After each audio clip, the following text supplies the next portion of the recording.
पुणे शहरात भारतीय राष्ट्रीय काँग्रेस पक्षाच्या माध्यमातून युवक काँग्रेसच्या माध्यमातून गेल्या अनेक वर्ष आम्ही कार्यरत झालो आणि मग 92 साली प्रसंगी त्या ठिकाणी त्यावेळेला अपक्ष निवडून आलो, पण काँग्रेसच्या विचारांची बांधिलकी पत्करून पुन्हा काँग्रेसमध्येच कार्यरत राहिलो.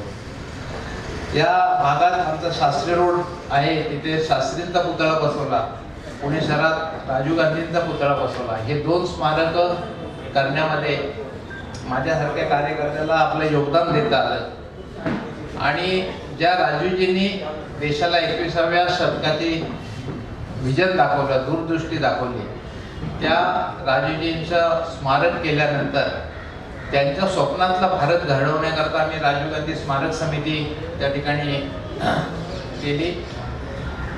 राजीवजींच्या स्वप्नातला भारत तंत्रज्ञान त्याकरता आम्ही 4G BSNLने करावं म्हणून आंदोलन केलं. BSNLच्या बाहेर बँकिंगचं ऑनलाईन प्रशिक्षण हे बँकांनी स्वतःहून द्यावं म्हणून याविषयी मोहीम चालवली आणि अनेक उपक्रम त्या ठिकाणी केले. असं करत असताना राजीव गांधी स्मारक समितीच्या माध्यमातून इतरही काही कामं म्हणजे ज्या विचारांची कास धरून हे काम कार्यकर्ते करतायत त्यांनाही कुठं मोटिवेट करावं या प्रयत्नाने आज हा आमचे सदस्य नाना मारणे यांच्या वाढदिवसाचे औचित्य साधून 5 काँग्रेसच्या निष्ठावान कार्यकर्त्यांचा सत्कार हा कार्यक्रम आयोजित केला. या कार्यक्रमात नाना मारणेंसह अशोक अण्णा मोहोळ यांच्या अध्यक्षतेखाली हा कार्यक्रम व्हावा अशी मी त्या ठिकाणी त्यांना विनंती करतो. मी गोपाळदादांनी मांडलेल्या प्रस्तावाला अध्यक्षपदासाठी आलो होतो. तसेच या ठिकाणी ज्येष्ठ राजकीय विश्लेषक हेमंतजी देसाई हे देखील आले, ज्यांची महाराष्ट्र प्रदेश काँग्रेसच्या उपाध्यक्षपदी नेमणूक झाली आहे, असे मोहनदादा जोशी माजी आमदार हे देखील या ठिकाणी उपस्थित राहिले. तर 5वे सत्कारार्थी आणि 2 प्रमुख पाहुणे यायचे, तोपर्यंत मोहनदादा जोशी यांना मी आपलं मनोगत व्यक्त करावं अशी विनंती करतो. आजच्या आपल्या कार्यक्रमाचे अध्यक्ष, आमचे मार्गदर्शक माजी खासदार अशोक अण्णा मोहोळ, ज्येष्ठ पत्रकार माननीय हेमंत देसाई साहेब, गोपाल तिवारी, त्याचप्रमाणे बाळासाहेब मारणे आणि आज आपण या 5 ज्येष्ठ काँग्रेस कार्यकर्त्यांचा या ठिकाणी सत्कार करतो, ते सर्व सत्कार मूर्ती आणि उपस्थित बंधू भगिनींनो, आज खरं म्हणजे गोपाळने मगाशी सांगितलं की राजीव गांधी फाउंडेशनची त्यांनी या ठिकाणी स्थापना कशी केली, अतिशय त्या सर्व परिस्थितीमधनं त्यांनी कात्रजच्या उद्यानामध्ये राजीवजींचा पुतळा उभा केला आणि गेली अनेक वर्ष या पुणे शहरामध्ये एक विचाराने ध्येयाने प्रेरित होऊन काम करणारा माझा सहकारी गोपाल तिवारी म्हणजे पद असो नसो हे कधीही न बघता काँग्रेस पक्षाची ध्येय धोरणं, काँग्रेस पक्षाचे विचार आणि 2014 पासून या देशामध्ये जे आलेलं हुकुमशाहीचं सरकार आहे, फॅसिस्ट सरकार आहे, त्या सरकारच्या विरोधामध्ये अनेक हेमंत देसाई साहेबांसारखे अनेक ज्येष्ठ लोक इथं वक्ते मार्गदर्शक म्हणून आणायचं आणि लोकांना एक प्रबोधन करण्याचं काम ते सातत्याने करीत आहेत. त्यांना मी मनापासून धन्यवाद देतो. कारण आज जे देशामध्ये सत्तेवर आहेत ते हुकुमशाह आहेत आणि हा देश कुठल्या ह्याला ते नेणार आहेत हे गेल्या अनेक दिवसाच्या त्यांच्या कामाच्या पद्धतीवरून आपल्याला दिसून येत आहे.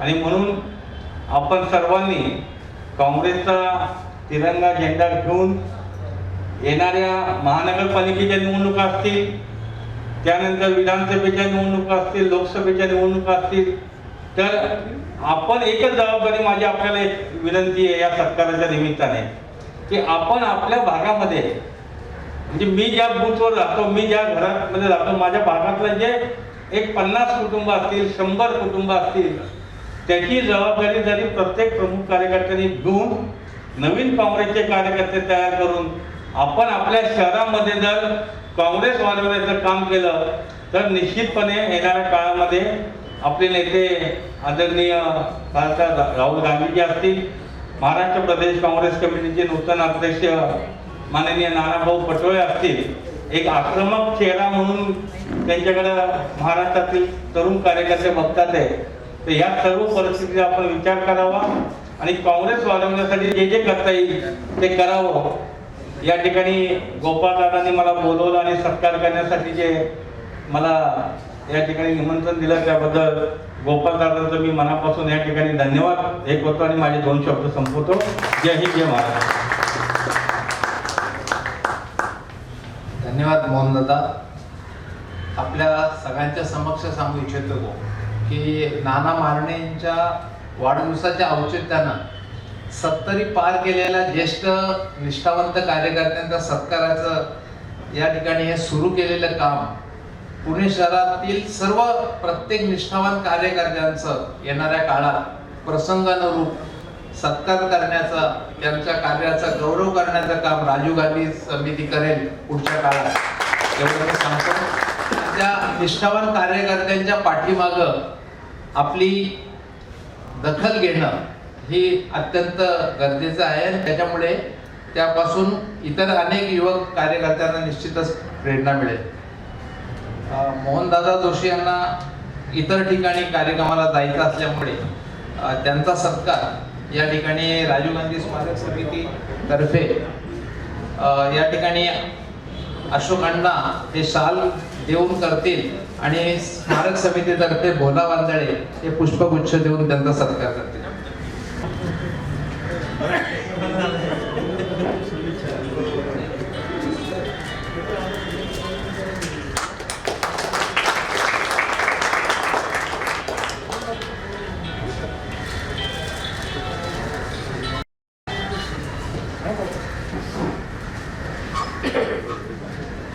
या ठिकाणी आजच्या कार्यक्रमाचे अध्यक्ष अशोक अण्णा मोहोळ यांचा सत्कार आमच्या संस्थेतर्फे महेश आंबिके हे करतील. मी त्यांना विनंती करतो.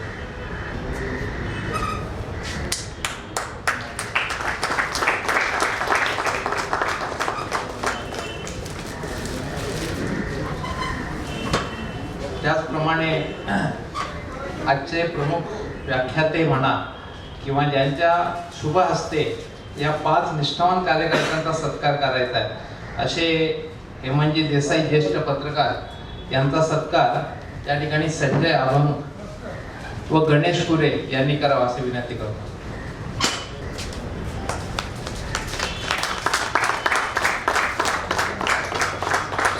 हॅलो हॅलो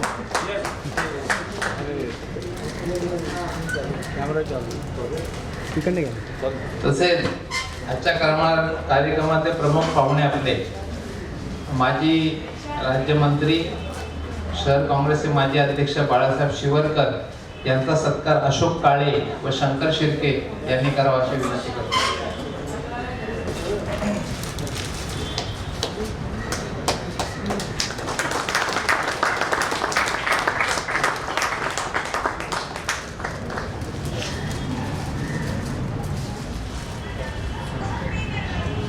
नमस्कार. येणाऱ्या काँग्रेस पक्षाच्या सर्व निवडणुकीच्या दृष्टीने अत्यंत योग्य असं वेळेवरती गोपाळदादा तिवारींनी आज हा जो कार्यक्रम घेतला त्याचा मी मनापासून आपलं कौतुक करतो. आणि आपण निष्ठावंतांची कदर केली त्याबद्दल मी आपलं त्या ठिकाणी धन्यवाद व्यक्त करतो.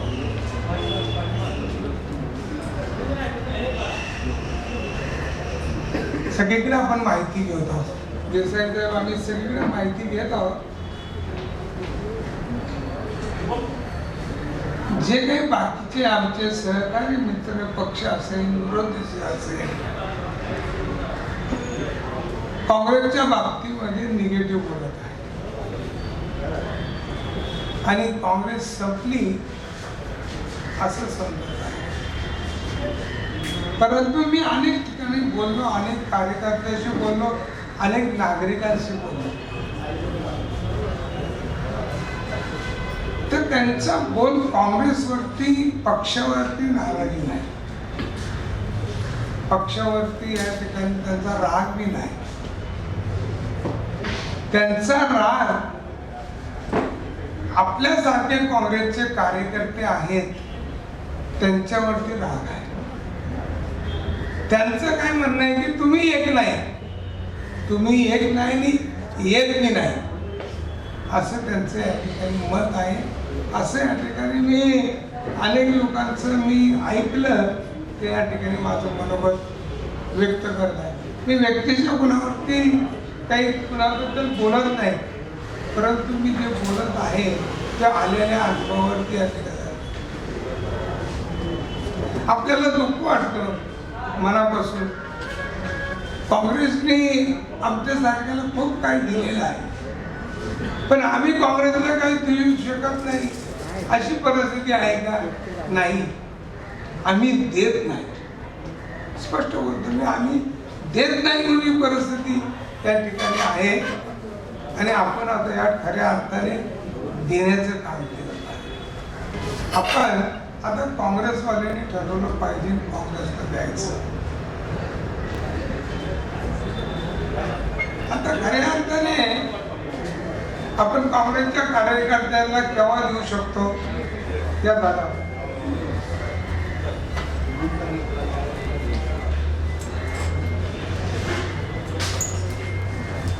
आपण काँग्रेसच्या कार्यकर्त्यांना केव्हा देऊ शकतो?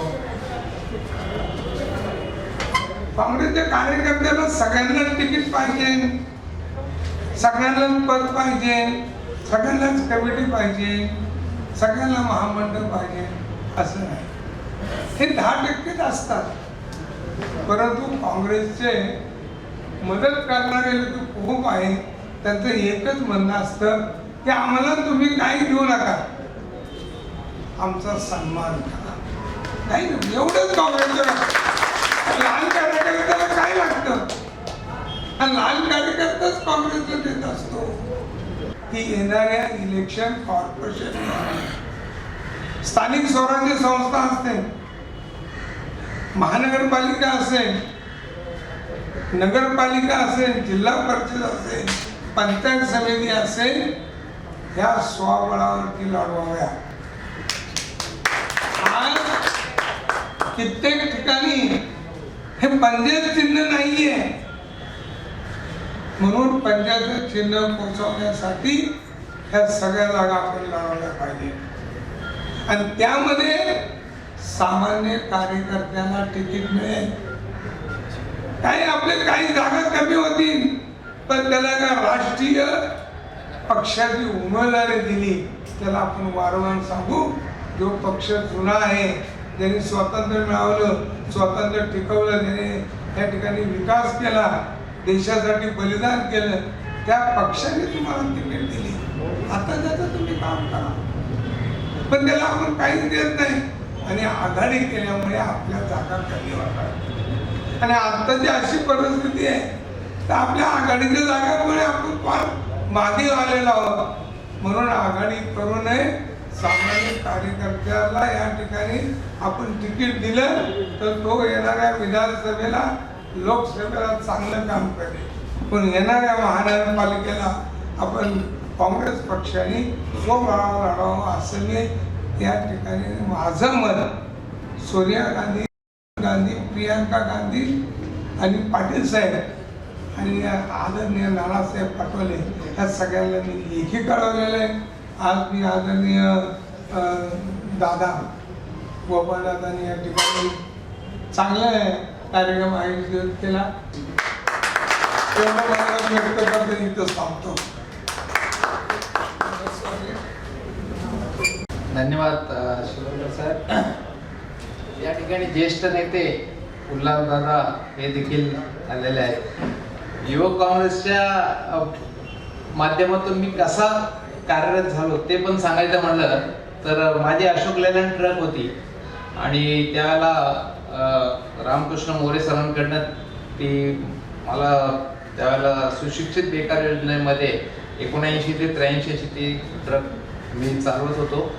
ती विकल्यावर वेळ होता आणि घरात संस्कार बैलजोडी गाय वासरूपासून काँग्रेसचेच होते. आणि एकदा सहज मी जाहिरात पाहिली, सीताराम केसरींचं एअरपोर्टला स्वागत युवक काँग्रेसचं. तेव्हा गुरुदास कामत आणि मोहन जोशी हे सगळे काम करत होते. तर ते जाहिरात पाहून मी नारायणपेठेतून 30-40 जण मुलं मोटरसायकल स्कूटरवर एअरपोर्टला गेलो आणि ते पाहून गुरुदास कामतने विचारलं मोहन जोशी, हा कोण मुलगा आहे? तर गोपाळ. दुसऱ्या दिवशी मला सरचिटणीस पदाचं पत्र दिलं. अशी ती युथ काँग्रेसची गुरुदास कामतांच्या नेतृत्वाखाली यांची वाटचाल सुरू झाली. आणि 85ला निवडणूक आल्या तेव्हा महापौर असताना शिवरकर साहेब आमच्या मुरलीधर भोजनालयात दुपारी 3 नंतर महापौरांची गाडी घेऊन आले होते जेवायला. आणि मग त्यावेळेला शिवरकर साहेबांच्याही सान्निध्यात होतो. इंदिराजींचा 13वा आम्ही केला. त्यावेळेला अमीनुद्दीन पेनवाले, उल्हादादा, शिवरकर साहेब, वस्ताद रियाज, विरदास चव्हाण शिक्षण मंडळाचे अध्यक्ष होते. शिक्षण मंडळाची गोपते शाळा घेतली आणि इंदिराजींचा 13वा आम्ही त्या ठिकाणी अनेक बाल विद्यार्थ्यांना अन्नदान करून त्या ठिकाणी आम्ही तिथं तो साजरा केला. कार्यक्रमाचे औचित्य आमच्या राजीव गांधी समितीचे आमचे सहकारी ज्येष्ठ सदस्य, कामगार नेते, पुणेश्वर जिल्हा काँग्रेसचे उपाध्यक्ष सूर्यकांतजी नाना उर्फ बाळासाहेब मारणे यांनी 70वी ओलांडली, 71वी रनिंग, 72वी करतायत मला वाटतं. तर त्यांचा मी त्यांना विचारलं तर ते म्हणले कशाला ते आठवण करता वयाची, खेळून द्या ना मला मैदानावर. मी म्हटलं ठीक आहे, अजिबात आठवण करणार नाही. कारण एक ज्येष्ठत्वाची आठवण न करता माणूस तरुण उमेदीने पुन्हा कार्यरत असतो. तर त्यांच्या निमित्तानं 5 जणांचे आज सत्कार आयोजित केले. या ठिकाणी ज्यांच्या हस्ते आज हा कार्यक्रम आयोजित केला ते हेमंतजी देसाई यांना मी सूर्यकांतजी मारणे यांचा सत्कार करण्याची विनंती करतो.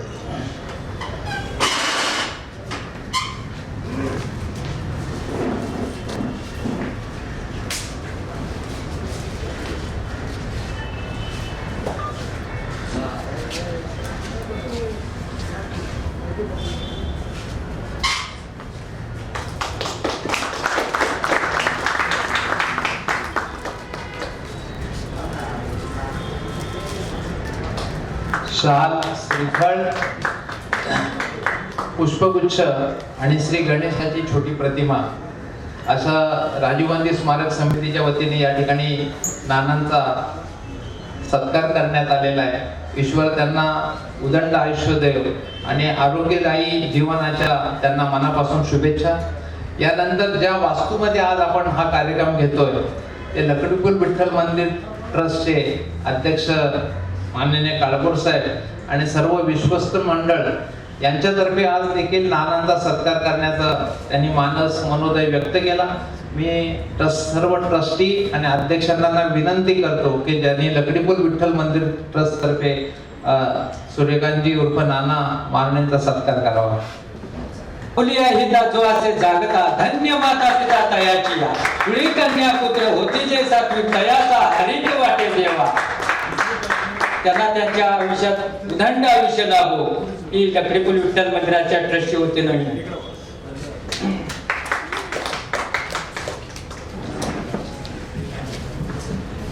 धन्यवाद.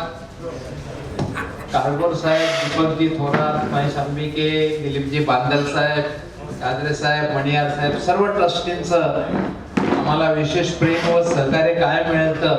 आणि आज ही ताठे साहेब ही सगळी वास्तू देखील आज त्यांनी आम्हाला उपलब्ध करून दिली. त्याच्याबद्दल आम्ही राजीव गांधी स्मारक समिती त्यांचा पूर्ण कृतज्ञता व्यक्त करते. त्यांच्याविषयी पुन्हा एकदा आभार. आता आजचे जे 5 सत्कारार्थी आहेत त्यांचा देखील सत्कार आपण करूया. मधुभाऊ सणस ते कुठं अडकलेत, त्यांचा फोन येतोय, पण आपण तोपर्यंत त्या 4 मान्यवरांचा सत्कार करू. श्री भगवानजी धुमाळ हे काँग्रेस पक्षाचे अनेक दिवसांपासून वर्षांपासून काम करत आहेत. आपल्या एका राष्ट्रीय विचाराची बांधिलकी सतत जोपासत राष्ट्र हिताच्या दृष्टीनं काम करणारे कार्यकर्ते देश, राज्य, शहर, जिल्हा याविषयी सतत आग्रह भूमिका घेऊन विकास, सामाजिक सलोखा पाळण्याकरता ते कटिबद्ध आहेत आणि अशा राष्ट्रीय पक्षाच्या माध्यमातून ते काम करत आले. मी माननीय हेमंतजी देसाई यांना विनंती करतो की श्रीयुत भगवानजी धुमाळ यांचा त्यांनी सत्कार करावा. शाल, पुष्पगुच्छ, श्रीफळ व श्री गणेशाची प्रतिमा.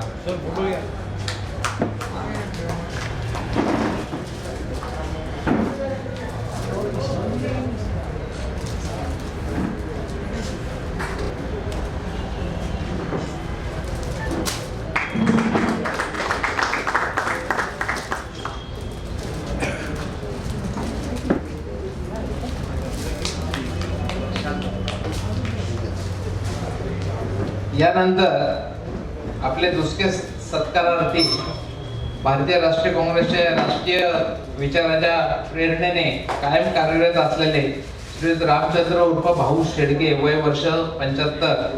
त्यांना वेस्ट झोन चॅम्पियनशिप मिळालेली आहे. महाराष्ट्राचे कबड्डीचे ते त्या ठिकाणी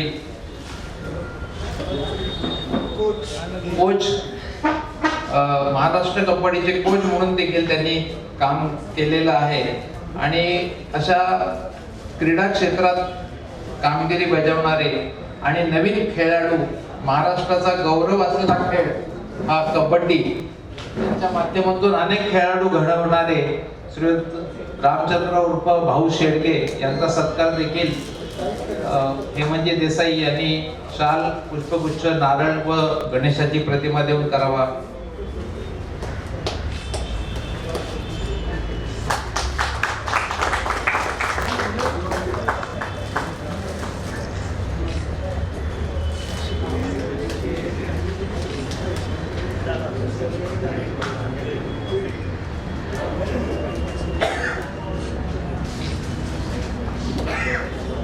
यानंतर राष्ट्रीय विचारधारेची परंपरा कायम बाळगणारे, सेक्युलर शब्दाशी नव्हे तर कृतीशी त्या ठिकाणी ती अंगीकृत करणारे, नारायणपेठे सारख्या आजकाल तसं म्हणलं तर हॉटस्पॉट मध्ये काम करणारे शेखरजी बर्वे हे कॉम्प्युटरच्या डिग्री घेऊन त्यांची 2 मुलं आज अत्यंत मोठ्या पदांवर आहेत. परंतु शेखरजी बर्वे यांनी नेहरू गांधींच्या विचारांची कास, राष्ट्रीय काँग्रेसची कास कधी सोडलेले नाही. अनेक देश विदेशाच्या आंतरराष्ट्रीय घडामोडींवर ते चर्चा करतात आणि त्यांचा अभ्यास फार मोठा आहे.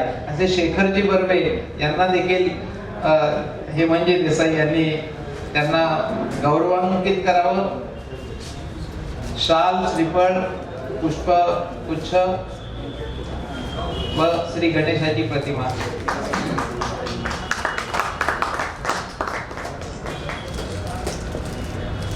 काँग्रेस विचारांच्या पायी म्हणजे राष्ट्र भावनेच्या विचारांचं पायी आणि मानव जोडला गेला पाहिजे. बॅरिस्टर विठ्ठलराव गाडगीळ म्हणायचे, भारताचा नकाशा एकदा तुकडे तुकडे होऊन पडला होता. तर गाडगीळ म्हणायचे, एका लहान मुलाने सांगितलं की मी तो जोडून दाखवतो. तेव्हा त्या लहान मुलाला कसं माहिती? तर बॅरिस्टर विठ्ठलराव गाडगीळ ते म्हणायचे की त्या नकाशाच्या माग एक माणूस जोडला होता आणि त्या लहान मुलांनी त्या नकाशाच्या मागचा माणूस लक्षात ठेवला आणि ते तुकडे माणूस जोडला म्हणजे भारत जोडला, असं त्यावेळेला त्यांचं गाडगीळ साहेब आपल्या भाषणात सतत सांगायचे. आणि ह्याच उदात्त भावनेने आता आपण आपल्या राम हे प्रत्येकाच्या आयुष्यात निश्चितच प्रतीक आहे, परंतु मंदिर पुरतं राष्ट्रधर्म नाहीये. तर राष्ट्रधर्म हा माणसात आहे आणि तो माणूस जोडण्याचं काम आपल्याला करायचंय आणि म्हणून आज ही भावना देखील जोपासणं खूप गरजेचं आहे. त्यांचं मी करतो. आम्ही 5व्या सत्कारार्थी आपल्या शहरातले माजी लोकप्रतिनिधी नगरसेवक बुवासाहेब नलावडे यांची निवड केली आहे.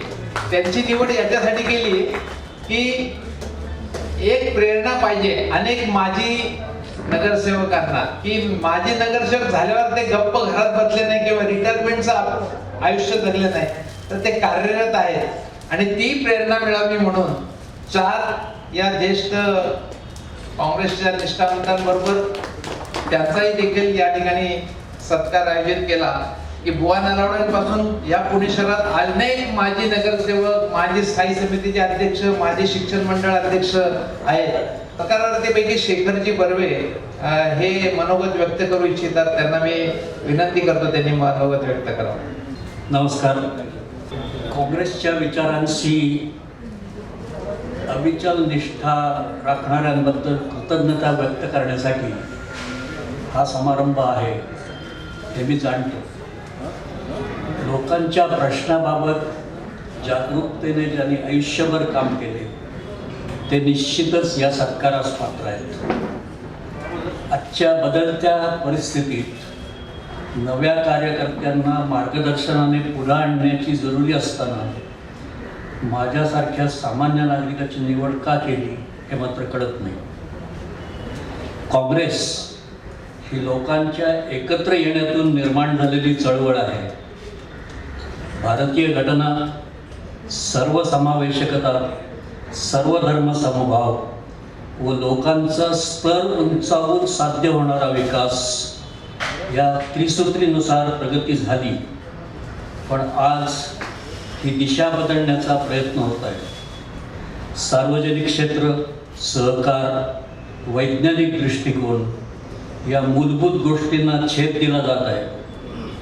धर्माधिष्ठित राजकारण, सनातनी विचारसरणी, पुंजीपतींचे वर्चस्व वाढवणारे नवे शिक्षण, कामगार धोरण ही आज आव्हाने कार्यकर्त्यांच्या समोर आहेत. यावेळी कार्यकर्त्यांना खरं तर प्रबोधन करण्याची जरुरी आहे. अनुभवी लोकांना त्याकरताच बोलवलेलं असावं असं मला वाटतं. सामान्य माणसांच्या व्यथा बाळासाहेबांनी अतिशय थोडक्यात व्यक्त केलेल्या आहेत ऑलरेडी.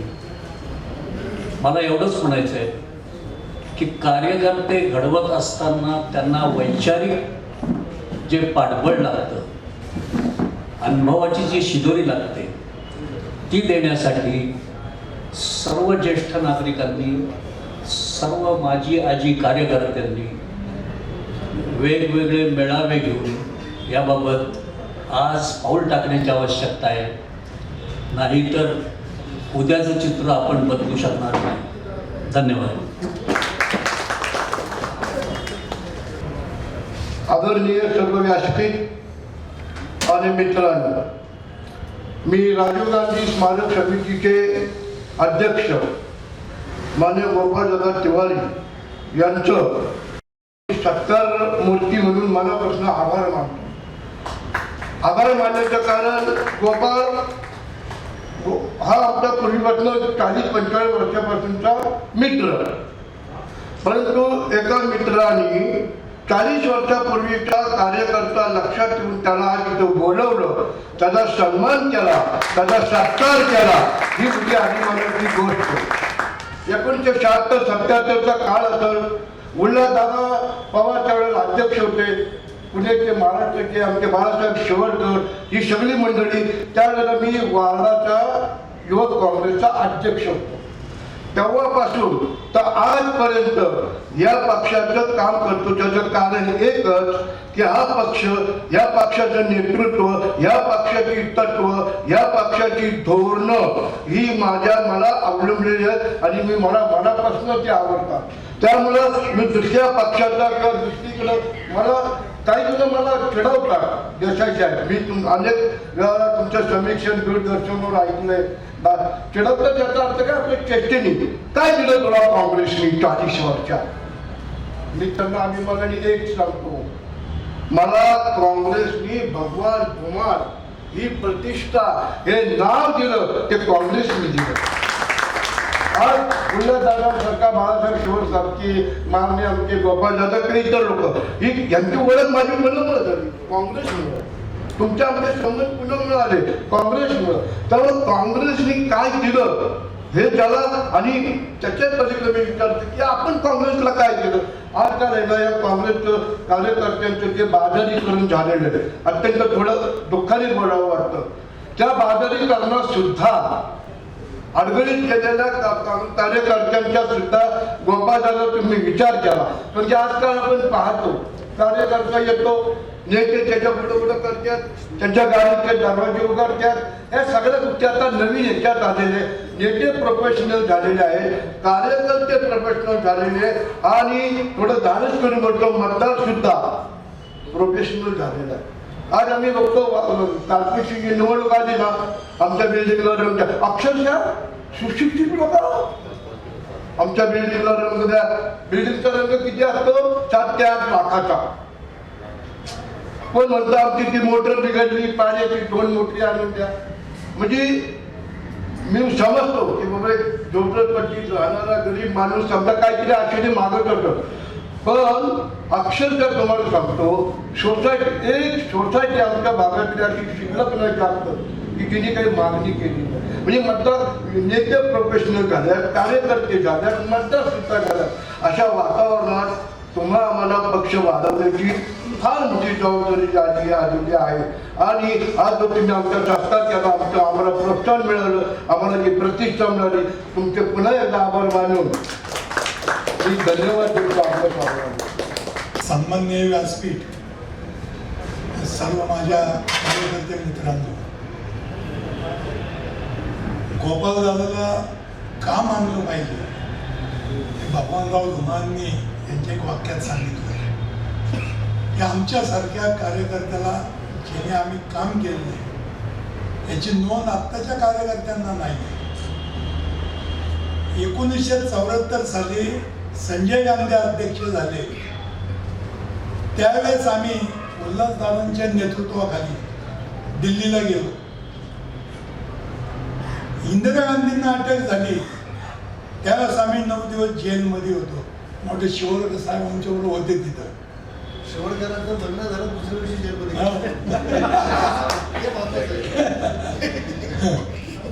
तर असे आम्ही एकत्र कार्यकर्त्यांनी दिवस काढलेले. आज गोपालदादा तुम्ही जो सत्काराचा कार्यक्रम ठेवला, खरोबर भगवान धुमांनी जे व्यक्त केलं ना त्या पलीकडे काय सांगायची गरज नाही की कार्यकर्त्याला किती समाधान वाटतं की आपण एवढं आत्तापर्यंत फक्त काँग्रेस आणि जसं भगवानरावची टिंगल किंवा चेष्टित लोक बोलतात असे मलाही बोलणारे आहेत ना, काय दिलं पक्षाने तुला. आणि त्यांच्याप्रमाणेच मी पण सांगतो की बाळासाहेब मागणे हा निष्ठावान काँग्रेसचा कार्यकर्ता आहे. हे पद मला काँग्रेसने आता आम्हाला आम्ही रडत बसलो नाही की मला पक्षाने हे दिलं नाही, मला पक्षाने ते दिलं नाही. आम्ही शेवटपर्यंत हा तिरंगाच घेणार आणि तिरंगा बरोबरच लागणार. आणि शिवरकरांना अनुभव माझा एक आहे की त्यांनी काँग्रेस बढाओ ही मोहीम काढली होती आणि त्यांच्याबरोबर वेगवेगळ्या ठिकाणी मेळावे जे आम्ही घेतले त्यांनी ते पाहिलं आम्ही काय करू शकतो. पण हे माहिती असून सुद्धा किंमत राखली नाही याचं दुःख आहे. आम्हाला काय देऊ नका पण आमचा उपयोग करून घ्या.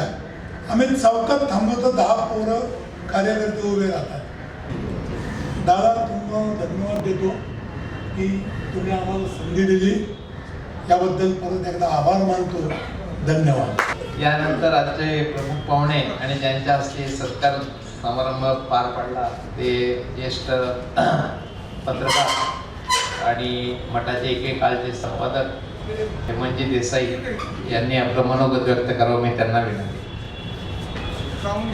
या ठिकाणी आमचे राजीव गांधी समितीचे सदस्य आणि अभिनव शिक्षण संस्थेचे संस्थापक अध्यक्ष राजीवजी जगताप हे देखील या ठिकाणी आले. त्यांचं आमच्या या समितीत कायम सक्रिय योगदान आहे. त्यांचं पण मी मनापासून या ठिकाणी स्वागत करतो. नमस्कार.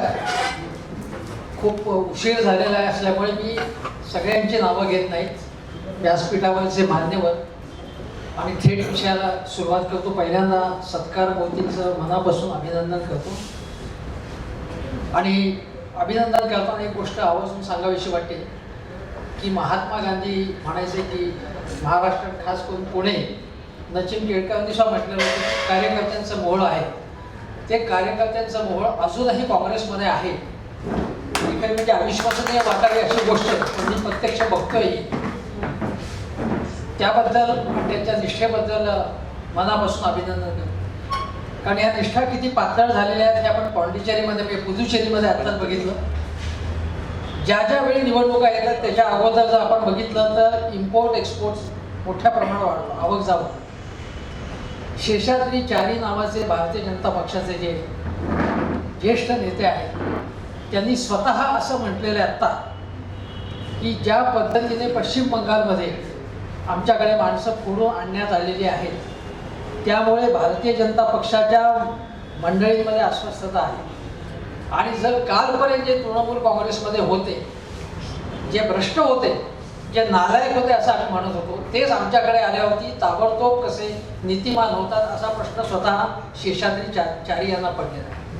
हाच प्रश्न महाराष्ट्रामध्ये वारंवार विचारण्यात येत होता 2019मध्ये, पण त्या प्रश्नांची कुठली उत्तर मिळाली. सेंटर फॉर इकॉनॉमिक स्टडीजने एक सर्वे घेतलेला आहे आणि जो 3 शहरामधला सर्वे घेतलेला आहे, प्रातिनिधिक सर्वे घेतला आहे. त्यामध्ये पुण्याचा सुद्धा उल्लेख आहे. त्यामध्ये असं म्हटलेलं आहे की कोरोनानंतर जेव्हा लॉकडाऊन जारी झाला, लागू झाला, त्यानंतर पुन्हा उठला, पुन्हा लागू झाला. काही प्रमाणामध्ये कंटेनमेंट झोन राहिले, काही ठिकाणी अंशतः लॉकडाऊन आहे, पण अजूनही आंतरराज्यीय आंतरशहरी वाहतूक कमी असल्यामुळे जे डेली वर्कर्स आहेत, दैनंदिन पद्धतीने जे कामावरती असतात त्यांना काम अतिशय कमी मिळते, त्यांना मजुरी अत्यंत कमी मिळते आणि त्यांची अत्यंत हालाखी असून त्यांच्याकडे कोणीही लक्षही देत नाही. मीडियाही लक्ष देत नाही, सोशल मीडिया लक्ष देत नाही, कोणीही लक्ष देत नाही. काँग्रेसचं पूर्णपणे समर्थन काही करत नाही, करायला बसलो नाही, पण काँग्रेसने मात्र अशी लाईन घेतलेली होती की या संबंधीची लवकरात लवकर स्पष्टता यावी, म्हणजे कारवाई व्हावी, म्हणजे संजय राठोडांनी जावं अशा प्रकारचं सूचक विधान मला वाटतं माजी अध्यक्ष बाळासाहेब थोरात यांनी केलं होतं, आजी अध्यक्ष नाना पटोले यांनी केलं होतं. शरद पवारांच्या नावाने सुद्धा अशा प्रकारच्या बातम्या जेव्हा आल्या की शरद पवार नाराज आहे, तेव्हा नाईलाजाने ही कारवाई केली. आता अशा प्रकारच्या गोष्टींमुळे, संजय राठोड सारख्या गोष्टीमुळे बाकीची जी चांगली कामं गेले 1 वर्ष 1.5 वर्षात झाली असतील ती पूर्णपणे बाजूला फेकली जातात. आणि हे या चुका का केल्या जातात हे काही कळायला मार्ग नाही. काँग्रेस वारंवार यामध्ये नाही म्हणत यावर, पण बाकीच्या बाबतीत काँग्रेस वारंवार चुका त्याच का करतो ते मला काही कळत नाही. आणि आजही काँग्रेसबाबत म्हणायचं तर स्मरणरंजनामध्ये पूर्णपणे गर्ग असलेला पक्ष आहे. 70 साली काय झालं, 75 साली काय झालं, या गोष्टीमध्ये आजच्या पिढीला रस नाही. या पिढीला आजचे प्रश्न जे आहेत ते महत्त्वाचे वाटतात, त्यांना भेटलं पाहिजे. म्हणजे राजीव गांधीचं आज हयात असते तर त्यांनी काय केलं असतं, त्यांनी काय केलं हे माहिती आहे लोकांना. आणि काय केलं हे सांगताना सुद्धा काँग्रेस त्याच गोष्टी इतक्या सांगतात की ज्या लोकांना तोंडपाठ आहे.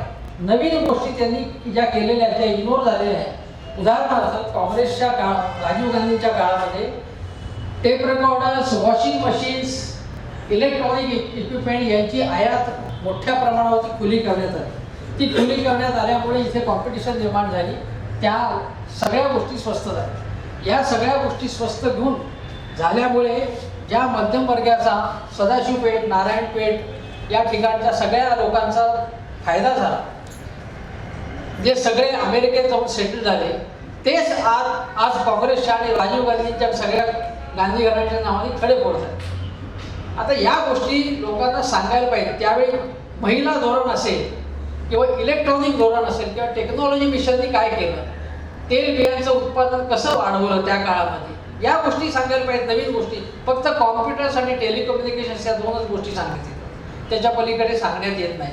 राजीव गांधीच्याबद्दल अनेक गोष्टी सांगण्यासारख्या आहेत, ज्या पॉझिटिव्ह गोष्टी आहेत. राजीव गांधींचं परराष्ट्र धोरण काय होतं, चीनशी संबंध त्यांनी कसे जोडण्याचा प्रयत्न केला, पाकिस्तानशी जोडण्याचा कसा प्रयत्न केला, अमेरिकेची त्यांची पहिली भेट कशी झाली, अशा अनेक गोष्टी आहेत ज्या सांगितल्या जातात. आज जर काँग्रेससारख्या पक्षाला वाढायचं असेल तर आता एक लक्षात घेतलं पाहिजे आपण की सगळीकडे जर संपूर्ण देशभर जर बघितलं आपण तर काँग्रेस काहीच करत नाही असं लोकांना वाटतंय. तर आता आपण आपापल्या पद्धतीने आपापले हत्यारं परजायला पाहिजे. मग कोणी सोशल मीडियाचं हत्यार परसतं, कोणी घोषणा देतं. म्हणजे आता ही दिशा नावाची, दिशा रवी ही जी मुलगी आहे, तिने ज्या पद्धतीने जे काय आंदोलन केलं, ते टूल किट आणि तिला ज्या पद्धतीने तिचं छळ करण्यात आला ते भयानक आहे सगळं. जुलिया रिबेरो यांनी सुद्धा त्याच्या संबंधी लेख लिहिलेला आहे बघा. मी गेल्या 4 वर्षामध्ये देशद्रोहाच्या आरोपावरनं इतक्या लोकांना शिक्षा होण्याचा प्रयत्न झालेला आहे. आता ही गोष्ट जी आहे तर देशात ही संख्या कशी वाढलेली आहे आणि पूर्वीच्या काळात ती संख्या कमी कशी होती. राजद्रोह देशद्रोह या शब्दावरचं गांभीर्यच हरवत चाललेलं आहे. कोणी उठून कोणालाही देशद्रोही म्हणतो. एका भारतीय जनता पक्षाच्या प्रवक्त्याने एका चर्चेमध्ये माझ्याबद्दल मी काही बोलायला सुरुवात करण्यापूर्वीच वाटते शिवीगाळ करायला सुरुवात केली. त्यानंतर ती चर्चा संपुष्टात आल्यानंतर 1 मिनिटात त्यांचा मला फोन आला आणि माफी मागितली त्यांनी. मी म्हटलं तुम्ही कशाला माफी मागते. म्हटलं मला काही राग आला नाही. म्हणे हे काही व्यक्तिगत नव्हतं. आता व्यक्तिगत माझ्यावरती त्यांनी शिवीगाळ केली होती, शिव्या दिल्या होत्या आणि पण व्यक्तिगत नाही असं सौजन्य मूर्तीचा आवाहन ते लोक बोलतात. भारतीय जनता पक्ष इतका ढोंगी आणि बदमाश लोकांचा पक्ष हा कमी पक्ष असा तो पक्ष आहे आणि हे वारंवार घडतं. पण काँग्रेसच्या बाबतीत काँग्रेसच्या बाजूने जो किल्ला लढवायला पाहिजे तो त्या पद्धतीने लढवला जातो. उदाहरणार्थ काल जम्मूमध्ये जी सभा झाली जी गुलाम नबी आझाद आणि त्या ठिकाणी काँग्रेसमधले जे G23 जे पत्र लिहिणारे त्या पत्रामध्ये ज्या आनंद शर्मांनी जे अत्यंत कळवळून भाषण केलं की आम्ही काँग्रेसची आमच्या निष्ठेबद्दल कोणी शंका घेण्याचं कारणच नाही असं सात्विक संतापाने ते म्हणाले. काँग्रेसवर जे प्रेम करतात ज्यांनी खरी निष्ठा काँग्रेसवरती दाखवलेली आहे. मी आता हे गोपाळजींची जी निष्ठा वादातीत आहे पण त्यांना सुद्धा काँग्रेसने किती काय दिलं मला माहीत नाही. का देत नाही मलाही माहीत नाही. त्यांना जेवढं द्यायला पाहिजे तर दिलं आहे की मला माहीत नाही पण मिळालं नसावं असं मला वाटतं. पण उल्हासदादांचं नाव कुठे आता येते. जे 12 लोकांची यादी गेली विधान परिषदेला त्यात त्यांचं नाव नाही आहे. बाकी अनेक गोष्टी आहेत ज्या त्यांना मिळाल्या पाहिजे त्या मिळाल्या नाहीत. अशा अनेक गोष्टी सांगता येतात. पण आनंद शर्मांनी ज्या गोष्टी सांगितल्या, मनीष तिवारींनी ज्या गोष्टी सांगितल्या की जे पक्षावरती खरं प्रेम करणारे नुसतं प्रेम करणारे असे नाही तर जे इंटेलिजंट लोक आहेत पक्षामध्ये. आनंद शर्मा व्यापार धोरणाबद्दल बोलू शकतात, चांगलं परराष्ट्र धोरणाबद्दल बोलू शकतात कारण त्यांना अनुभव आहे. मनीष तिवारीला कोणत्याही विषयावरती अतिशय चांगल्या पद्धतीने बाजू मांडणारा नेता आहे ज्यांचा जनाधार सुद्धा आहे. अशा नेत्यांना बाजूला का टाकण्यात आलं हे मला कळायला मार्ग नाही. पण आज देशापुरते एवढे प्रश्न महत्त्वाचे असताना मी मगाशी त्याचा उल्लेख केला की लोक आपापल्या पद्धतीने उत्तरं शोधण्याचा प्रयत्न करत आहेत किंवा परिस्थितीत अशा वेगळ्या पद्धतीने उत्तरं शोधायचा प्रयत्न करते. ज्या पद्धतीने आणीबाणीनंतर जनता पक्षाचा जन्म झाला. जनता पक्षाचा जन्म एका पापातून झाला असे इंदिरा गांधी म्हणाल्या होत्या पण ती गोष्ट चूक होती. ते विधान चूक होतं कारण त्यांनी असं म्हटलं की असे पक्ष अनेक फुटीरमधनं जनता पक्षाची निर्मिती झाली म्हणजे पापातनं जन्म झाला.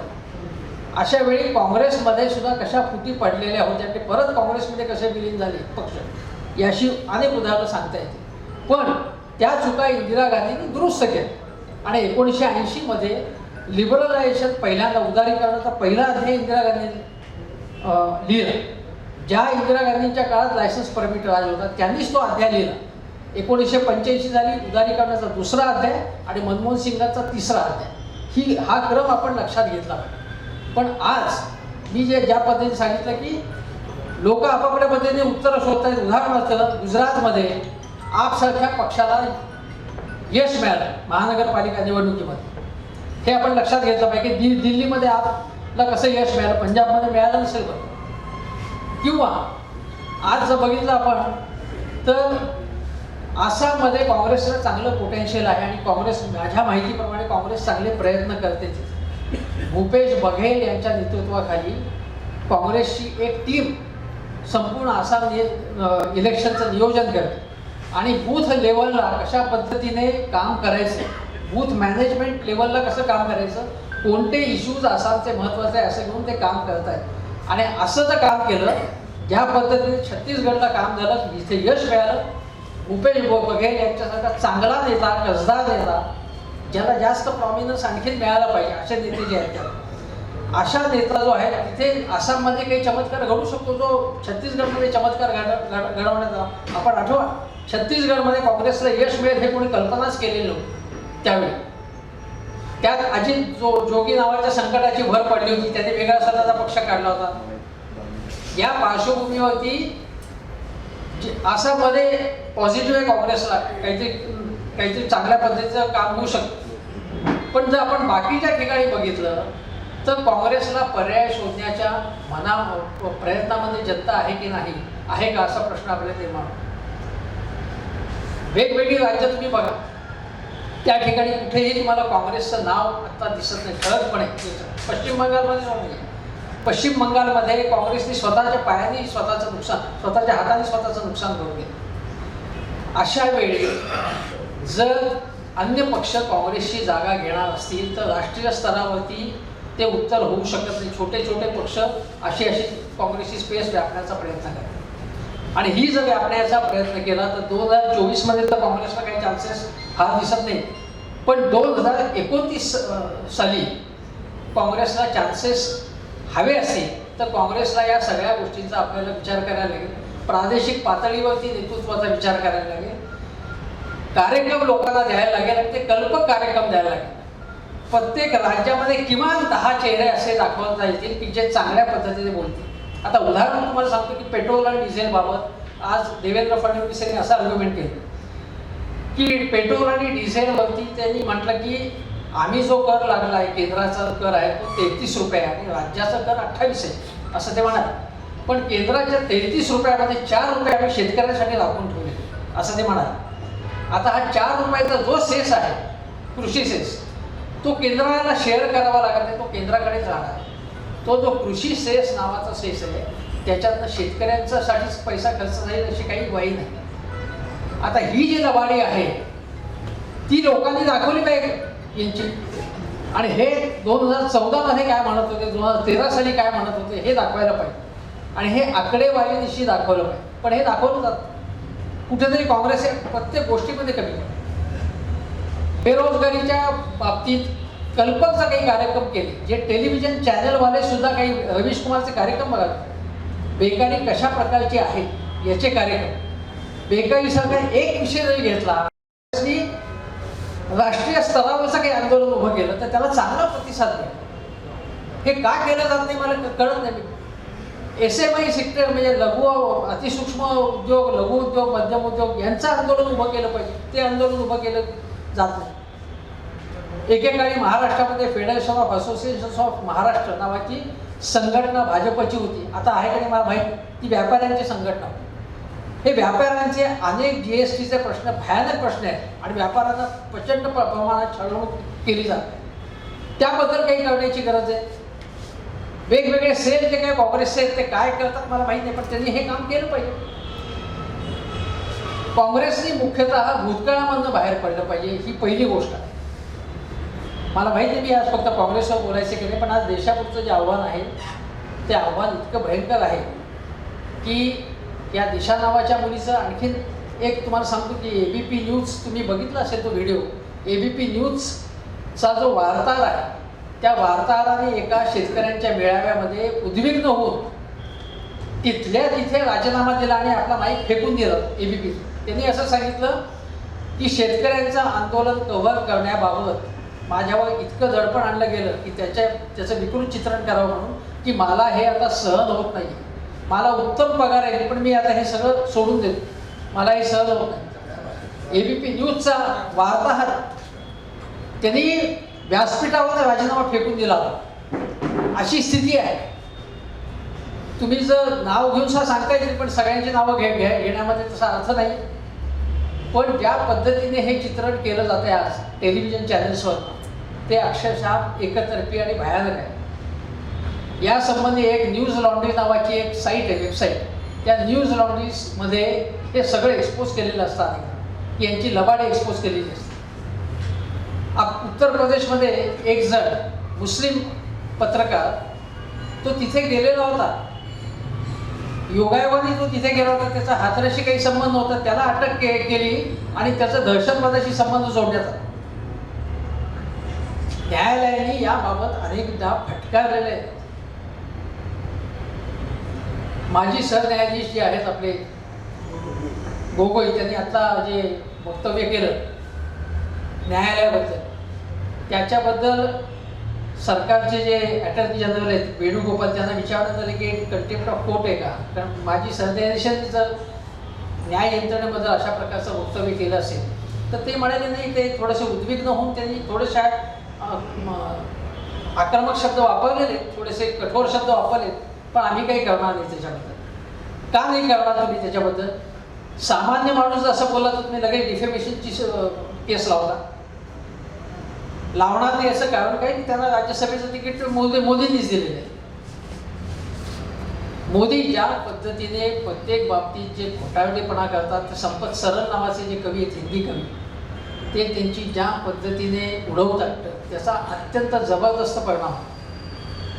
ह्या ज्या वेगवेगळ्या शाखा आहेत म्हणजे व्यक्त होणाऱ्या, म्हणजे काही कवी असतील, काही लोककलाकार असतील, अशी वेगवेगळी जी माध्यमं असतील, काही शाहीर असतील, अशा वेगवेगळ्या माध्यमामध्ये एकेकाळी काँग्रेसचं काम होतं.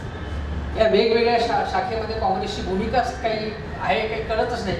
म्हणजे केवळ एकमेव गोष्ट, रोज सकाळी उठायचं आणि नरेंद्र मोदींना शिव्या द्यायचा, एवढे एकमेव गोष्टी केल्या. त्याच्या पलीकडे वेगवेगळ्या पद्धतीने म्हणजे सांस्कृतिक गोष्ट असेल, स्पोर्ट्स असेल, अशा वेगवेगळ्या गोष्टीवरती तुमचं धोरण काय ते मांडलं गेलं पाहिजे, ते मांडलं जातं. अशा वेळी काँग्रेसला का मतं द्यायची मला काही कळत नाही. लोकांनी का द्यावी विचार? तुम्ही कुठल्याही पद्धतीने नवीन काही विचार मांडत नाही, पर्यायी विचार मांडत नाही. तुम्ही केवळ जुन्या काळामध्ये, भूतकाळामध्ये वावरत आहे, स्वातंत्र्यपूर्व काळामध्ये वावरत आहे.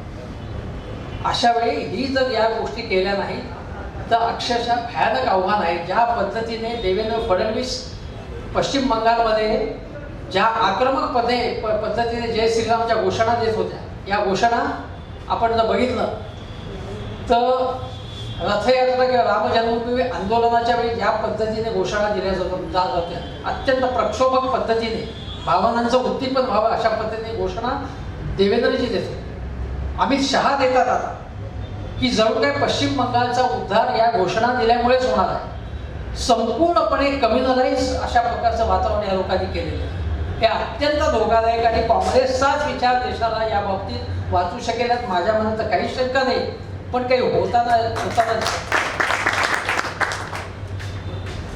ज्या राजीव गांधींनी जागतिक शांततेसाठी सुद्धा प्रयत्न केले, ज्या राजीव गांधींनी राज्यांमधले मतभेद दूर करण्याचा प्रयत्न केला, म्हणजे आसाममधलं उदाहरण घेण्यासारखं असं की आसू संघटनेला पुढे येऊन त्यांच्याशी तडजोड केली, राम प्रधान होते, समझोता केला आणि त्यांचा मुख्यमंत्री बनवून दिला त्याने. काँग्रेस मागे हटली स्वतःहून. एवढा मनाचा मोठेपणा त्यांनी दाखवला त्या ह्याच्यात. असे नेते कुठे तिथे? यांचं म्हणणं आहे की संपूर्णपणे काँग्रेस मुक्त, कम्युनिस्ट मुक्त इथे झालं पाहिजे सगळं देश, संपूर्णपणे संघयुक्त देश त्यांना पाहिजे. आणि हा विचार अत्यंत जहरी आहे. अनेक वादग्रस्त स्टेटमेंट्स या लोकांची आरक्षणापासून अनेक बाबतीत सांगता येतील की काय हे धोकादायक आहे. अत्यंत गोड भाषेमध्ये हे बोलतात, पण ज्या पद्धतीने तरुणांची माथी भडकवली जातात आज, ते अक्षरशः भयानक. आणि हे थांबवायचं जर असेल तर मनापासून प्रयत्न केले पाहिजे. तरुण आपल्यामध्ये कसे जोडले जातील वेगवेगळ्या क्षेत्रात, केवळ IT मध्ये नाही, वेगवेगळ्या क्षेत्रात तरुणांच्या प्रश्नाला कसं भिडलं पाहिजे, यासाठी कशा पद्धतीने हे समस्या मांडल्या पाहिजे. केवळ सरकारवर टीका न करता अल्टरनेटिव्ह कार्यक्रम तुमच्याकडे काय आहे? उदाहरणार्थ डाळींचं उत्पादन कसं वाढवायचं महाराष्ट्रामध्ये, देशामध्ये, आणि त्यामध्ये आमचा काय कार्यक्रम आहे? उदाहरणार्थ रोजगार वृद्धीचं आमचं मॉडेल काय आहे? गेल्या काळात देवेंद्र फडणवीसांच्या काळात ज्या मोदींच्या पहिल्या टर्ममध्ये रोजगार वाढ झाली नाही असं तुम्ही म्हणता, पण तुम्ही गेल्या 1.5 वर्षामध्ये महाविकास आघाडी सरकारने रोजगार वाढीसाठी काय केलं हेही सांगायला लागेल तुम्हाला. हे लोक बघतात उघड्या डोळ्याने. तेव्हा केवळ मोदींवर किंवा शहांवरची टीका करून उपयोग नाही. या दृष्टिकोनातनं काम जर केलं तरच काँग्रेस वाचेल, काँग्रेस वाचली तरच देश वाचेल असं माझं स्पष्ट मत आहे. तुम्ही पुन्हा यानंतर प्रल्हाद दादा आपलं मनोगत व्यक्त करतील आणि नंतर अध्यक्षीय भाषण अशोक अण्णांचं होईल. काय भाषणाची जरूर नाही, कारण हेमंत हा देशातला अतिशय जाणकार आणि राजकारण समाजकारणाचं उत्तम ॲनालिसिस ज्याच्या माध्यमातून दूरदर्शनच्या वेगवेगळ्या वाहिन्यांच्यावर आपण ऐकतो. आणि आत्ता त्याचं जे भाषण होतं ते आत्मचिंतन, मला आत्मचिंतन करायला लावणार होतं. पहिल्यांदा मी गोपाळला धन्यवाद देतो की अशोकांना बोलवलं, मागणे आहेत, धुमाळ आहेत, हा आमचा फार जुना कार्यकर्ता, शेडगे आहेत आणि बर्वे आणि आपल्या झांबरेची चावडी म्हटली की आहेत बाबा. हे सगळे कार्यकर्ते इतके चांगले काम करणारे. आणि बाळासाहेब आहेत. काय बाळासाहेब, बघा आता एक विषय निघाला तुम्हाला सांगतो. जोश होता ना काँग्रेसच्या कार्यकर्त्याचा. इंदिराजींना अटक झाल्याबरोबर माणसं सगळं विसरून त्यामध्ये उतरले. म्हणजे अक्षरशः आदल्या दिवशी लग्न ह्यांच्या उतरले असे अनेक लोक देशामध्ये होते की ते जेलमध्ये गेले. आता ती उर्मी नाही आहे. आणि आता माननीय हेमंत देसाईंनी सांगितलं की त्याची आवश्यकता आहे. 77ला मी युवा काँग्रेसचा अध्यक्ष होतो, जनता पार्टीची स्थापना झाली. ठीक आहे, त्याच्याबद्दलचे मतभेद आहेत. मी इंदिराजींचं त्यावेळी समर्थक होतं, आजही समर्थक आहे, तो भाग वेगळा आहे. पण त्यावेळी जयप्रकाश नारायणसारखा उत्तुंग नेता त्या सगळ्या पक्षांच्या, जनता पक्षाचं नेतृत्व करत होता. आणि त्याला प्रत्यांदोलन उभं करण्याचं काम राष्ट्रीय पातळीवर सुरुवातीला प्रियरंजनदास मुळशी आणि त्याच्यानंतर मग अंबिकास मुळशी, संजय गांधी यांनी केलं आणि आम्ही केलं आपापल्या राज्यामध्ये प्रत्यांदोलन. प्रत्यांदोलन म्हणजे 15 मिनिटं चौकात उभं राहून फोटो झाले की गेले घरी असं नाही. मी फोटो सांगत नाही. काळ बदलून गेला. संघर्ष म्हणजे संघर्ष. अहो, इंदिराजीने डॉक्टरेट, दगडफेक, काही लोक जखमी, आपले त्यांचे जखमी, हजारो लोक कार्यकर्ते आपल्या त्या ठिकाणी उभे. समोर माननीय बाबा आढावांसारखी अतिशय उत्तुंग माणसं होती, फार मोठी मोठी माणसं होती, दारिया साहेब. पण आम्ही संघर्ष केला. माझ्यावर अनेक लोक होते. व्यक्तिशः मला मारामारी कधी आवडलं नाही, आयुष्यात नाही. पण सगळ्या प्रकारचे कार्यकर्ते संघर्ष करायला तयार होते. आणि ते तुम्ही आम्ही बघितलं. आता संघर्ष संपल्यासारखं वाटतं. केवढी उदासीनता आहे. आणि 100 रुपये पेट्रोल झाले, डिझेल झाले, सगळी महागाई वाढलेली आहे, सगळं वाढलेलं आहे. पण एकमेकांकडे बघायला सुद्धा माणसं इतकी उदासीन आयुष्यात मी पाहिली नाही. इतकी लोकशाहीला फार धोका आहे. आता जे माननीय हेमंत देसाईंनी सांगितलं फार महत्त्वाचा मुद्दा आहे की देशामधल्या या सगळ्या परिस्थितीचं अवलोकन करताना प्रादेशिक पक्ष हे त्या राज्यापुरते मर्यादित आहे. ते आवश्यकपणे त्या काळाच्या ओघात ते होणार. पण देश पातळीवर या प्रश्नांचा संघर्षाने सामना करण्याची ताकद ही फक्त काँग्रेसमध्ये आहे. कारण देशभर काँग्रेस पोहोचलेली आहे. आता अशोकांना माहिती आहे, मी तुम्हाला पुढं सांगत नाही की मी शरद पवारांच्या घरातला कधी फॅमिली मेंबर होतो, एकदम जवळचा, राईट हँड. दिल्लीमध्ये सगळी लॉबी आम्ही केली. त्यांच्यासमोर मी सांगेल असा एक तो काळ होता महाराष्ट्रातल्या माझ्याबरोबरच्या सहकार्याने. पण त्यांनी जेव्हा पक्ष वेगळा करण्याची सुरुवात केली, आम्ही त्यांना सोडलं. आणि तेव्हापासून आम्ही कधीही काँग्रेस सोडलेली नाही. आणि तुम्ही सगळ्या आलेल्या पक्षामध्ये लोकांचं स्वागत करा, सगळं करा. मी नाव मुद्दाम घेतो. राणेंना तुम्ही घेतलं. मी एकट्याने त्यावेळी विरोध केला होता टिळक भवनमध्ये. कारण सर्वजण जणू काही देश आपल्या राज्यामध्ये असं काही अभूतपूर्व आता काँग्रेसला ताकद मिळाली असं प्रत्येक नेता बोलायला लागला. त्यांनी कोकणातली काँग्रेस उद्ध्वस्त केली, ते निघूनही गेले आपल्याला, ते कळतच नाही आपल्याला. आणि तिथं जे ओरिजिनल कार्यकर्ते ते शक्तीही होऊन गेले बिचारे. पण प्रभारी देखील ऐकायला तयार नाही. माफ करा, मी आता हे जे HK पाटील आहेत त्यांना अजून भेटलेलं नाही. मी त्यांना पाहिलंही नाही, त्यांना भेटलोही नाही, त्यांना फोनही केला नाही. आणि त्यांना भेटायला बेंगलोरलाही गेलो नाही, गदगलाही गेलो नाही. लोक जातात म्हणजे मला सांगतात लोक गदगला गेले, बेंगलोरला गेले, दिल्लीला गेले, भेटायला जातात. आणि मी काय जाऊन त्याला भेटलो नाही. विचारा चांगला माणूस आहे. कारण ह्या HK पाटलांचे वडील KH पाटील हे कर्नाटकातले फार मोठे पुढारी होते. महाराष्ट्रातल्या बऱ्याच लोकांना माहीत नाही. आणि वसंतदादा पाटलांच्या तोडीचा हा सहकारामधला अतिशय मोठा नेता कर्नाटकातला. आणि जसं विशाल सह्याद्री आपल्याकडे होतं दैनिक, त्याचवेळी विशाल कर्नाटक हे कन्नड दैनिक हे HK पाटलांच्या वडिलांनी सुरू केलेलं होतं. तर ते सांगतो आम्ही. अर्थात आमच्या नेत्यांना कोणाला माहीत नाही आहे, मला माहिती आहे म्हणून सांगतो, बाकी काय का. पण माहिती आहे म्हणूनच फार अवघड आहे, फार अवघड होते सगळी एखाद्याची परिस्थिती. तर हे चांगले विचार. ह्या प्रभाऱ्यांना मी भेटलो नाही, याला काही मी नावं ठेवत नाही. पण तुम्हाला मी प्रामाणिक सांगतो, हे मोहन प्रकाश, मार्गारेट अल्वा, वायलरवी यांनी महाराष्ट्राच्या काँग्रेसचं पूर्ण वाटोळं केलं. पूर्ण वाटोळं कोणाचं काय सत्य आहे. आणि हे केवळ मी माझी मुलाखत दिली होती 2 दैनिकांच्यामध्ये, ती पूर्ण छापून आलेली होती. आणि प्रभारींचं काम काय की त्यांनी त्या राज्यामधल्या मतभेद मिटवून काँग्रेस त्या राज्याची बळकट करायची हे प्रभारींचं काम असतं. जी.के. मुक्तार, प्रोफेसर सत्यनारायण राव, प्रोफेसर चंद्रलाल चंद्रेकर, नंतर मोतीलाल व्होरा, माधवराव शिंदे काय प्रभारी होते. त्यांनी काँग्रेस मजबूत केली. यांनी मजबूत करण्याच्या ऐवजी महाराष्ट्रातली काँग्रेस इतकी सुंदर होती. आंध्रमधली काँग्रेस, ज्या आंध्रमध्ये 34 काँग्रेसचे खासदार होते, 34 काँग्रेसचे खासदार, तिथं आता 1 किंवा 2 आहेत तर 0 आहेत. कोणास शून्यच असतील होती. काय शून्य आहे. तेलंगणामध्ये 0, आंध्रमध्ये 0. म्हणजे शक्तिशाली असलेले हे 2 प्रांत, 2 म्हणजे मूळचा एकच प्रांत. आपण घाई करून तेलंगणा करून टाकलं. केलं ते केलं, तेल गेलं तुपही गेलं, तेलंगणा गेलं तर आंध्र गेलं, सगळंच गेलं आपलं. काय आपण निर्णय काय घेतो. म्हणून मला असं वाटतं की निर्णय घेताना जरा, आणि खरं म्हणजे राहुल गांधींचं आपण कौतुक केलं पाहिजे. ज्या तऱ्हेनं हा माणूस संघर्ष करतोय, धडपडतोय, कष्ट करतोय, पण त्याला जो फीडबॅक आहे प्रत्येक राज्यातून तो काय नीट चांगला योग्य जात नाही, असं माझं अतिशय प्रामाणिक मत झालेलं आहे. आणि त्याच्यामुळंच खरी काँग्रेस ही क्षीण होत चाललेली आहे. मला त्यामुळं फार काळजी वाटते. अहो, रणजित देशमुख निवडणूक झाली काँग्रेसची निवडणूक, त्यावेळी रणजित देशमुख अध्यक्ष आणि 3 उपाध्यक्ष निवडणुकीने येतात. त्या 3 पैकी मी एक निवडून आलेलो होतो. सूर्यकांत पाटील, गुरुदास कामत, मी आणि मुरली देवरा हे मुंबईचे अध्यक्ष म्हणून पदसिद्ध उपाध्यक्ष. आता आमचेच लोक मुंबई प्रदेश काँग्रेसचे अध्यक्ष भाई जगताप, आणि मुंबई प्रदेश नाही, मुंबई विभागीय काँग्रेस. आपल्या मंत्र्यांना सांगायची वेळ आहे त्याला, नेत्यांनाच माहीत नाही. MRCC म्हणजे मुंबई रिजनल काँग्रेस कमिटी, त्यालाच तुम्ही प्रदेश म्हणल्यानंतर संपलंच काम. बातमीदार त्याच्यावर पुढे आणि चॅनल त्याच्यावर पुढे झाले, संपलंच काम.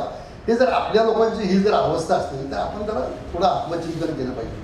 आणि आत्मचिंतन एवढ्या करता आहे की आता हेमंत देसाईंनी जे शेवटचं वाक्य सांगितलं ना की देशाला वाचवायचं असेल तर लोक पर्यायाच्या शोधामध्ये आहेत, आणि पर्याय हा फक्त काँग्रेसचा आहे. त्या समाजाकडे बघण्याचा दृष्टिकोन काही लोकांचा बिघडला, पण या गांधी कुटुंबाचा कधी बिघडला. बरोबर 1 महिना 7 दिवसांनी लोंगोवाल्यांच्या बरोबर करार केला राजीव गांधी. म्हणजे असं त्यांच्या मनात शेख आमंत्रण असं कधी आलं नाही. आता नाही होत आहे, पण लोंगोवाल्यांशी करार केला. त्या लोंगोवाल्यांची हत्या केली दहशतवाद्यांनी, ह्याबद्दल कोणी काय बोलतच नाही. बोलत नाही व्यवस्थित केली. काय दुर्दैव आहे म्हणजे दहशतवाद या विषयाबद्दल त्याला साधारण ते उकरून काढलं 84 सालचा. आता या सरकारने मुद्दाम तणाव निर्माण केला. आणि आता ते संपलं की शेतकऱ्यांच्यामध्ये मला खरीच लावते सिरियस होते. काय दुर्दैव कसं आपल्या देशाची वाटतं काँग्रेसच्या सगळ्या नाही तर पण काही खरं नाही. हे असं आणि विशेषतः आणखी एक फार महत्त्वाचं, जो पक्षाशी नेता म्हणून प्रामाणिक नसेल त्याच्यावर अन्याय आता याच्या भाषेला चालतच नाही. आणि जो पक्षाला दगा देतो त्याला बक्षीस दिलं जातं. पक्ष महाराष्ट्राच्या पदाधिकाऱ्यांच्या म्हणजे नावं घेणार नाही, पण योग्य वेळ आली तर नावं घे. कुणी कुणी पक्षाला दगा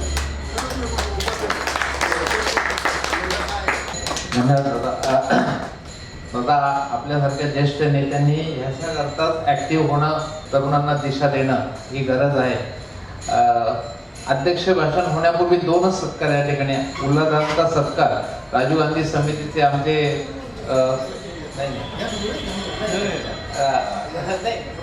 राजीव गांधी समितीचे आमचे आधारस्तंभ आणि सदस्य अभिनव शिक्षण संस्थेचे संस्थापक अध्यक्ष राजूजी जगताप हे त्यांचा सत्कार करतील.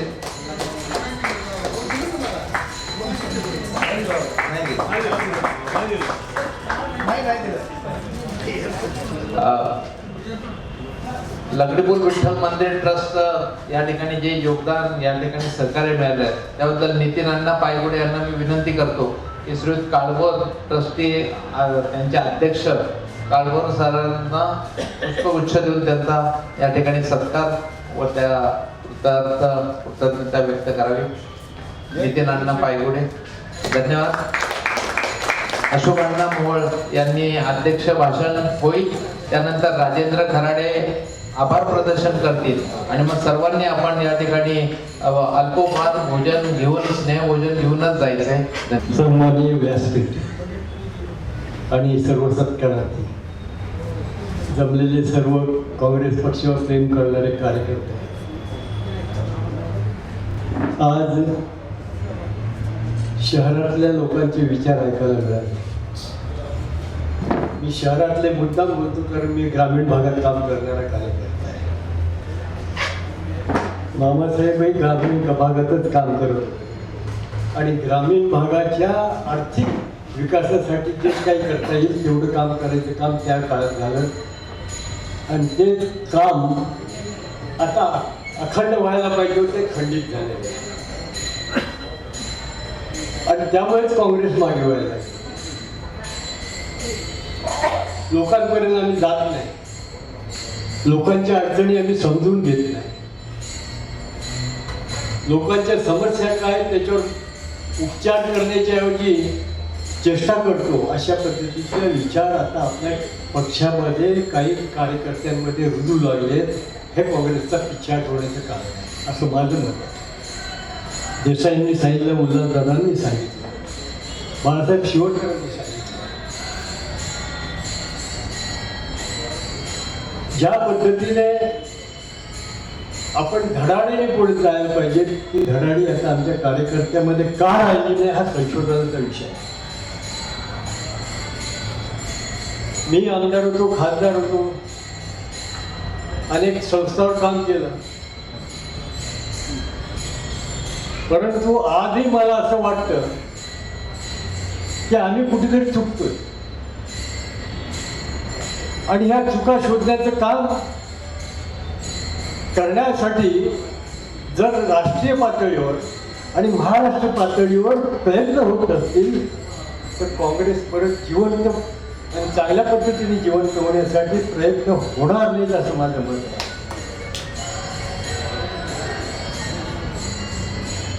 यावेळेला म्हणजे मी वसंतदादा मुख्यमंत्री असल्यापासून काम केलं आणि वसंतदादांचं काम करण्याची पद्धत जे शिकलेली नव्हती त्याचा उल्लेख हल्ली फार होत नाही. खऱ्या अर्थाने ग्रामीण भागाला ताकद देण्याचं आणि आर्थिक ताकद देण्याचं काम वसंतदादांनी आणि यशवंतराव चव्हाणांनी केले. जे काँग्रेसचे पाईप बनले जातात, स्वातंत्र्यासाठी लढणारी ही मंडळी, जेलमध्ये जाणारी, गोळ्या खाणारी आणि देशासाठी आम्ही काम करतो ही भावना सतत जपणारी मंडळी होती. मला आठवतं शरदराव पवार जेव्हा पक्ष सोडून दुसरा पक्ष काढला आणि त्यावेळेला राजीव गांधी पंतप्रधान होते, त्यावेळेला वसंतदादा हे राजस्थानचे राज्यपाल होते आणि मधल्या काळात चालू झालं की शरदराव परत काँग्रेसमध्ये येणार आहे आणि वसंतदादा स्वतः त्यासाठी प्रयत्न करतायत अशा पद्धतीचं जेव्हा आमच्या आमदार असताना लक्षात आलं तेव्हा मी जयपूरला वसंतदादांना भेटायला गेलो. काँग्रेसची संस्कृती म्हणून तुम्हाला सांगतो. त्यावेळेला विचारलं तुम्ही का आलात, आज एवढ्या लांब कशासाठी आलात, तर दादांना म्हटलं दादा आम्ही तुमची माणसं आहोत, जे काही आम्हाला मिळालं ते तुम्ही मोठ्या मानाने आम्हाला दिलेलं आहे, पण आता जे चाललंय की शरदरावांना आपण काँग्रेसमध्ये घ्यायचं त्याबद्दल विचारायला लागलो आम्ही काय करायचं. वसंतदादांनी स्पष्ट सांगितलं इतक्या तोला मोलाचा नेता आता ह्या महाराष्ट्रात राहिलेला नाही. वसंतदादांनी सांगितलं एवढा तोला मोलाचा नेता आपल्या महाराष्ट्रात राहिला नाही, आपल्याला त्यांच्याबरोबर जायचं. किती मोठं मन. बाकीचा उल्लेख मी करत नाही, पण ही संस्कृती काँग्रेसची होती. आज आम्ही ती संस्कृती विसरतोय, काँग्रेसचे विचार विसरतोय आणि नवीन विचार मांडण्याच्या बाबतीत आम्ही कुठेतरी कमी पडतो.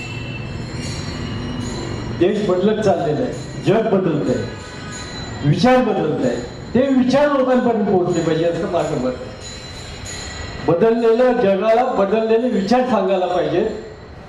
आम्ही जुनच घेऊन बसलो आणि आम्ही 70 वर्षात काय केलं हे सांगत बसण्यापेक्षा आता पुढच्या काळात आम्हाला काय करायचं आहे ह्याचं चित्र उभं केलं पाहिजे जनतेपुढे. आता तरुण हा राजीव गांधींनीच जे महासंगणक चालू केलं आणि या देशाला तांत्रिक शिक्षण देण्याच्या दृष्टीने प्रयत्न केले, त्याचा उपयोग करून आज तरुण हा मोबाईलवर सर्व व्हॉट्सअपवर आणि मेसेजवर सर्व चाललेलं आहे त्यांचं. आणि आज इलेक्ट्रॉनिक मीडिया सुरू झालेलं आहे. त्याशिवाय आज संगणकावर जे विचार मांडले जातात ते विचार देखील तरुणांपुढे सांगितले जातात आणि तरुण त्याप्रमाणे वागायला लागतोय. काँग्रेस हा शब्द विसरायला लागलाय तरुणाला आणि म्हणून तरुणांना जवळ करण्याची अपेक्षा आहे. आणि तरुण जेव्हा जवळ येतील, खरं काम करणारा तरुणच असतो. आता मारणे त्या तरुण वयापासून काम करतात म्हणून ते निष्ठावान. हे जी मंडळी सर्व इथे सत्कार झाला ते तरुण वयापासून काम करतात आणि काँग्रेसचा विचार ते कधी विसरले नाहीत, काँग्रेसच्या विचाराला चिपटून राहिले.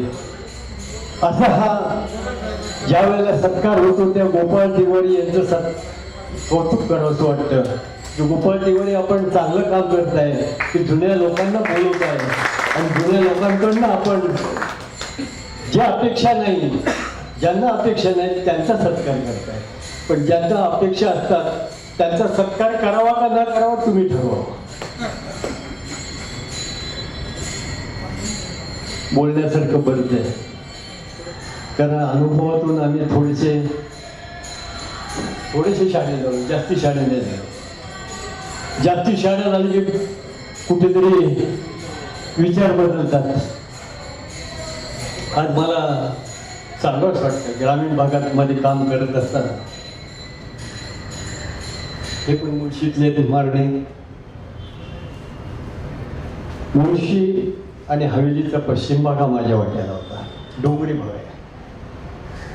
आणि एक वेळ परिस्थिती मुळशीमध्ये अशी होती, मोठा गाव माझं आहे आणि मोठ्या गावात गेल्यानंतर पाणी प्यायला मिळत नव्हतं आम्हाला उन्हाळ्यामध्ये. विहिरीत खरडून पाणी काढावं लागत होतं. ही अवस्था होती मुळशी तालुक्याची. मला सांगायला समाधान वाटतं की मामासाहेबांपासून आता आमच्यापर्यंत जी धरणं झाली, जे तलाव झाले, जे MI टँक झाले, त्यातून मुळशी तालुक्याला आज एकही टँकर लागत नाही.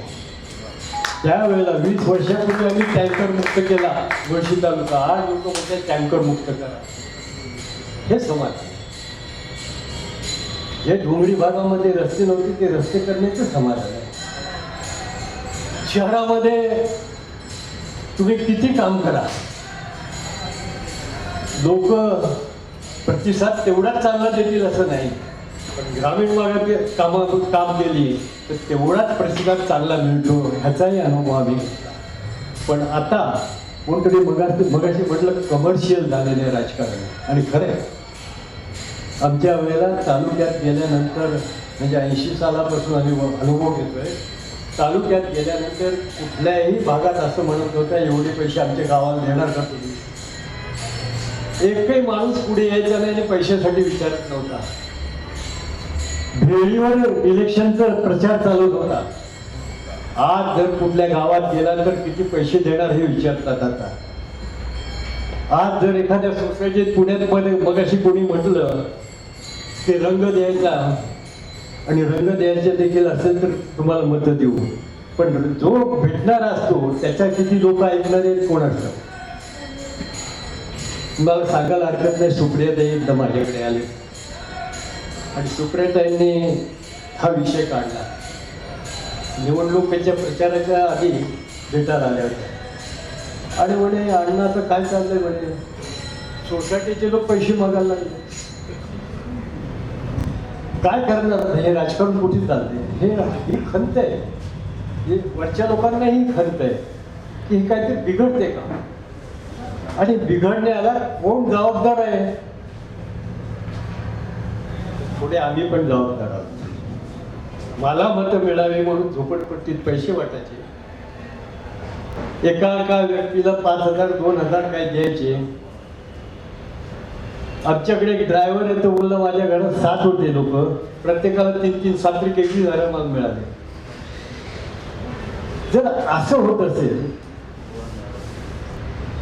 तर पक्ष काय, विचार काय देश काय हा विचार डोक्यात येत नाही.